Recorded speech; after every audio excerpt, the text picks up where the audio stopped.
अस्सलाम वालेकुम गर्ल्स। आज हम पढ़ेंगे merits of scheduled bank. Last lecture में हम लोगों ने डिस्कस किया था डिफरेंस स्केचुअल और नॉन स्केचुअल बैंक्स के अंदर। ठीक है, तो स्केचुअल बैंक्स आपको हम लोगों ने पढ़ा था ना, स्केचुअल बैंक के ज़्यादा उनको फैसिलिटीज़ मिल रही होती हैं और लोग ज़्यादा भरोसा करते हैं स्केचुअल बैंक्स पे। ठीक है, अब उसके फ़ायदे क्या क्या हैं, रीज़न क्या है कि स्केचुअल बैंक को ज़्यादा प्रेफर किया जाता है। तो आज हम पढ़ेंगे उसके मेरिट्स, मतलब एडवांटेजेस, उसके क्या फ़ायदे हैं। सबसे पहले है guidance of central bank. Because of its membership scheduled banks are given valuable instruction by central bank from time to time which helps in improving their performance. अच्छा, अब वो कह रहे हैं कि क्योंकि इसकी मेंबरशिप सेंट्रल बैंक के साथ है तो स्केचुअल बैंक्स को अच्छी इंस्ट्रक्शंस दी जाती हैं जब भी उनको ज़रूरत हो। ठीक है, मतलब टाइम टू टाइम, मतलब जब भी उनकी मीटिंग हो तो उसमें कोई ना कोई ऐसी अच्छी बात बता दी जाती है, कोई इंस्ट्रक्शन दे दी जाइए कि आप अपने बैंकिंग सर्विसेज को इम्प्रूव कर सको ताकि परफॉर्मेंस अच्छी हो।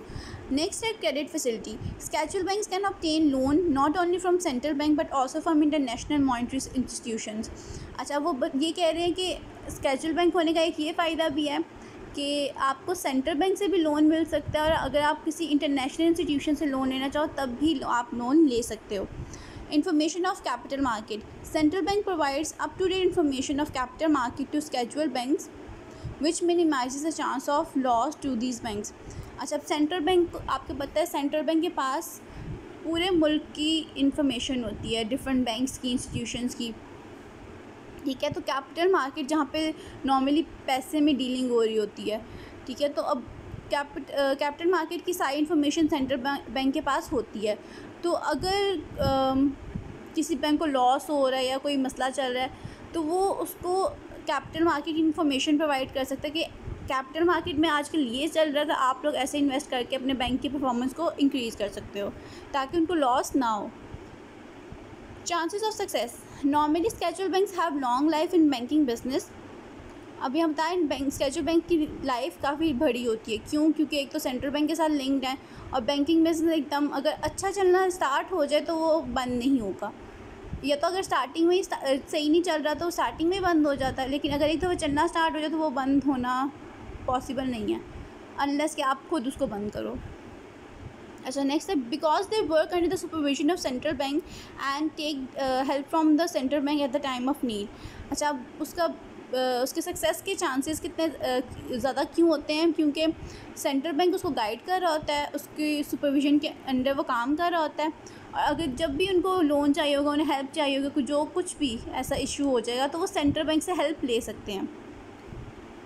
Trust of public. The people have more confidence and trust in scheduled banks because of their membership with central bank.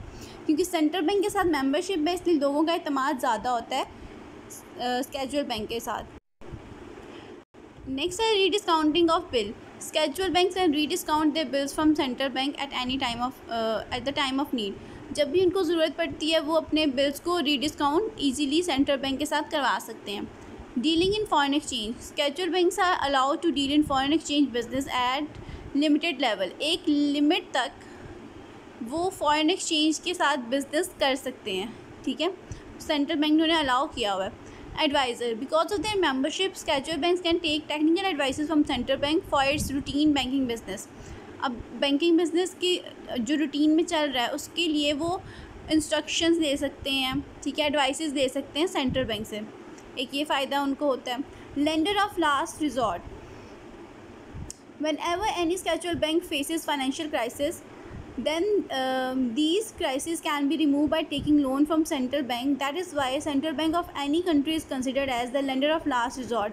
ये वाली बात मैं आपको पहले भी एक्सप्लेन कर चुकी हूँ कि जब कोई चारा नहीं रहता और मतलब एक बैंक को लगता है कि शायद अब हमारा बिज़नेस ख़त्म हो जाएगा, ख़राब हो जाएगा, मतलब कोई चारा नहीं रहा बिज़नेस को इम्प्रूव करने का, तो बिल्कुल एंड में जाके मतलब आप कोशिश कर लो जगह जगह से लोन लेने की, हेल्प लेने की। जब कोई हेल्प नहीं करता तो एंड में बैठ जाता है सेंट्रल बैंक। ठीक है, और आप जब भी उसके पास जाओगे, जब उसको पता होगा कोई और हेल्प नहीं कर रहा तो वो आपकी हेल्प ज़रूर करता है, तो इसलिए उसको बोलते हैं lender of last resort. Next है clearing house. Central bank provides clearing house facility to its member banks because of its facility scheduled banks can settle their accounts with other scheduled bank easily. ये हम बहुत detail में पढ़ चुके हैं और आपको पता है सेंट्रल बैंक अपने स्केड्यूल बैंक को ये फैसिलिटी प्रोवाइड करता है। Expansion in business, schedule banks can open their new branches all over the world with the permission of central bank. दुनिया में कहीं भी किसी भी कंट्री में अपनी ब्रांच ओपन कर सकते हैं स्केड्यूल बैंक्स, लेकिन सेंट्रल बैंक से परमिशन लेने के बाद। दिस में result in expansion of their business. इससे क्या होता है, उनका बिजनेस एक्सपेंड होता है, ठीक है। और जब बिजनेस एक्सपेंड होता है, पहली बात डायरेक्टली हमारे मुल्क की तरक्की भी हो रही है एक तरह से, ठीक है, और दूसरा ये उनको प्रॉफिट ज़्यादा हो रहा है। नेक्स्ट है ट्रांसफ़र ऑफ मनी।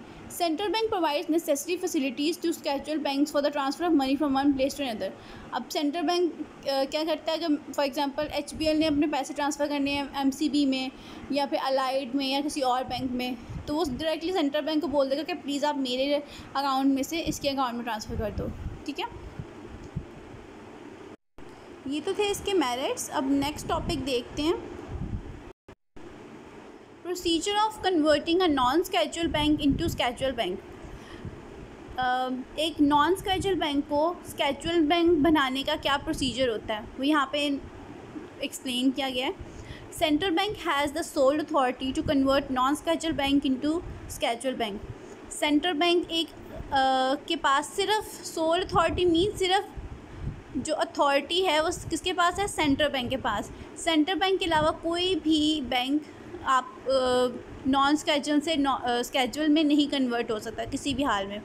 अगर सेंट्रल बैंक परमिशन देता है तो हो सकता है।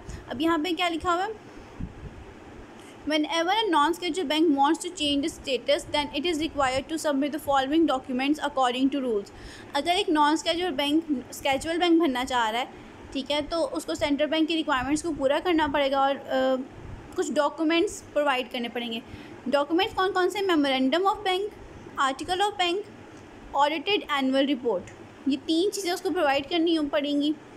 These 3 documents are submitted along with the application form provided by the central bank. अच्छा, अब सेंट्रल बैंक उन्हें एक एप्लीकेशन फॉर्म देता है, ठीक है। अब वो एप्लीकेशन फॉर्म को फिल करेंगे, अपनी रिक्वायरमेंट्स लिखेंगे सारा कुछ, ठीक है। साथ ये 3 जो डॉक्यूमेंट्स है वो अटैच करेंगे और सेंट्रल बैंक में जमा करवाएंगे। This application is examined and high level of official meetings of central bank. अच्छा, अब इसको बहुत ध्यान से इस एप्लीकेशन को देखा जाता है, ठीक है, क्योंकि एक छोटा डिसीजन नहीं, आप एक नॉन स्केड्यूल को स्केड्यूल बैंक बनाने लगे हो। If non schedule bank fulfils all the necessary requirement, अच्छा जो जो रिक्वायरमेंट्स थी अगर नॉन स्केड्यूल बैंक उसको पूरा कर लेता है, then it has been converted into schedule bank. अगर वो उसने सारी सेंट्रल बैंक की रिक्वायरमेंट्स को पूरा कर लिया तो वो स्केड्यूल बैंक में कन्वर्ट ईजिली हो सकता है। After this, central bank registers the name of new bank as scheduled bank and issues a new list of scheduled banks. अच्छा, अब उन्होंने यहाँ बताया कि जब वो स्केड्यूल बैंक बन गया, सेंट्रल बैंक क्या करता है, नए जो स्केड्यूल बैंक की लिस्ट होती है ना, जहाँ पे उन्होंने सारे स्केड्यूल बैंक के नाम लिखे होते हैं, वहाँ पे वो नया नाम ऐड कर देते हैं, ठीक है, वहाँ अपने रजिस्टर में मेंशन कर देते हैं। यहाँ पर नीचे लिखा हुआ है detail of necessary requirement is already discuss in the definition of schedule banks. अच्छा, हमने डेफिनेशन अच्छा ये जो स्टार है ना, ये वाली जो लाइन है ना, ये जो छोटा लाइन है वो इसको रिप्रेजेंट कर रहा है नेसेसरी रिक्वायरमेंट को। अब नेसेसरी रिक्वायरमेंट क्या थी, detail of necessary requirement is already discuss in definition of schedule bank. हमने डेफिनेशन के अंदर पढ़ा था कि हमारी मेन रिक्वायरमेंट क्या होती है, तो आप जिसको वो देखना है आप जाके डेफिनेशन में एक दफ़ा उसको देख सकते हो, ठीक है। अच्छा, ये तो हो गया procedure of converting non schedule into schedule bank. अच्छा, यहाँ पे एंड में गिवन है minimum capital requirement of schedule banks. अच्छा, सबसे पहले 7 बिलियन और उसका ये डेट दी हुई है 31 दिसंबर 2010। 2010 से पहले तक मिनिमम जो पेड अप कैपिटल था वो 7 बिलियन होना लाजमी था बैंक्स के लिए। अच्छा, उसके बाद अगले ही साल 8 बिलियन हो गया। 8 बिलियन कब हुआ था, बाय 31 दिसंबर 2011, ठीक है। उसके 1 साल बाद ही वो रिक्वायरमेंट चेंज होके 8 बिलियन हो गई। उसके बाद 9 बिलियन कब हुई, उसके ही अगले साल 31 दिसंबर 2012। अच्छा, उसके बाद 31 दिसंबर 2013 में डिसाइड हुआ कि मिनिमम जो आपका पेड अप कैपिटल होना चाहिए एक बैंक का वो 10 बिलियन होना चाहिए। 2013 से लेके अब तक ये 10 बिलियन ही है। ठीक है, बस ये गिवन था, आगे आपके शॉर्ट आंसर्स आ जाएंगे। ठीक है, वो अब आपने देखने हैं। अच्छा, ये आपका चैप्टर ख़त्म हो गया, बिल्कुल छोटा सा चैप्टर था ये, I think maximum 2 he topic थे इसके अंदर। तो आई होप समझ आ गया होगा। स्टिल कोई कन्फ्यूजन हो तो आप मुझसे पूछ सकते हो। ठीक है।